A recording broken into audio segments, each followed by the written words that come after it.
Why is Elden Ring so breathtaking? Let's look at the secrets that bring the lands between to life.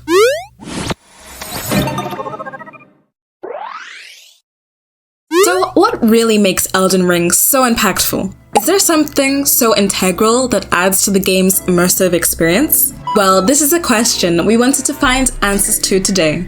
FromSoftware's design philosophy for Elden Ring is a masterclass in dark fantasy. Each character is crafted to embody the game's hauntingly beautiful world. So what exactly is dark fantasy? Dark fantasy is a subgenre of fantasy that incorporates elements of horror, moral ambiguity, and a bleak or foreboding atmosphere, which can be seen consistently throughout the entire Dark Souls series.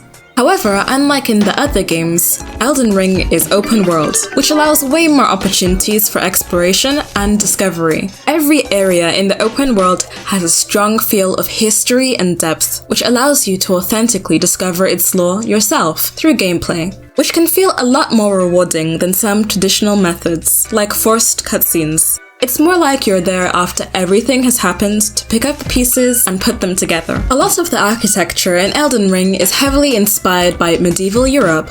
For example, Stormveil Castle, which has a lot of similarities to medieval cathedrals, like the Notre Dame. However, the rest of the environmental storytelling is quite loosely defined, leaving room for interpretation, especially in areas where there is not much lore being given to us. For example, the dancing women in the windmill town. The scene seems very cheerful at first, but the more time you spend there, the more eerie and abnormal it feels, because we're given no context as to why they're there and what they are celebrating. Overall, the game takes a wide range of inspiration, making it very captivating and diverse. And there is plenty of references to mythology, especially Norse mythology. Many fans often point out the links between the game and Lord of the Rings, which we haven't done much deep diving on yet. However, we can suggest this may be because one of the key writers for Elden Ring is George R.R. Martin, who is also an author for the Game of Thrones series and takes heavy inspiration from Lord of the Rings in his work. Another thing that brings this world together is the character designs. At the start of the game, the Tarnished feels like a blank canvas, which we believe was a deliberate design choice that allows players to project themselves into this role. As you gather more armor and weapons, you evolve, visually representing your journey from rags to riches as the Elden Lord. It's like starting with a blank sheet and turning it into a masterpiece. As for a boss like Malenia, her design is a beautiful contradiction, grace and menace wrapped into one. Inspired by Norse Valkyries, her intricate armor and prosthetic arm tell a story of resilience.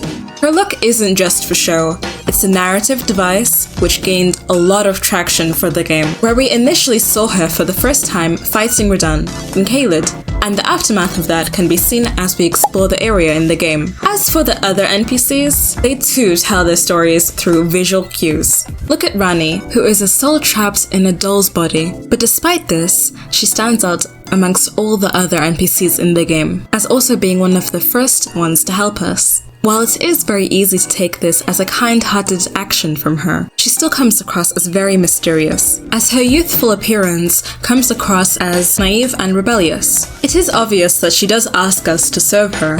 However, whether it is in our best interest or not is not something we know. So it's safe to assume that she is a morally grey character, who is neither good or bad. And that's what we can conclude from most of these NPCs in the game. There's no clear villain or hero, which again leaves us to our own decision making. But what does this have to do with the gaming experience? Well, functionality is a big part in Elden Ring's design. Like Godric's bulky armor affects his slow, powerful style, while the Black Knife Assassin's sleek outfits reflect their stealthy gameplay. All these designs are dynamic, and their playstyle reflects this. We feel this is often where a lot of RPG games fall flat, where usually a boss may look a lot stronger than they are, or be a lot stronger than they look, but ultimately follow similar patterns in their movesets. And sometimes it's only the health bar that sets them apart. Another major difference is these bosses don't limit your progress, which means if you're struggling against one, you can always go and level up and come back when you're stronger, making the game a lot more open to all skill levels.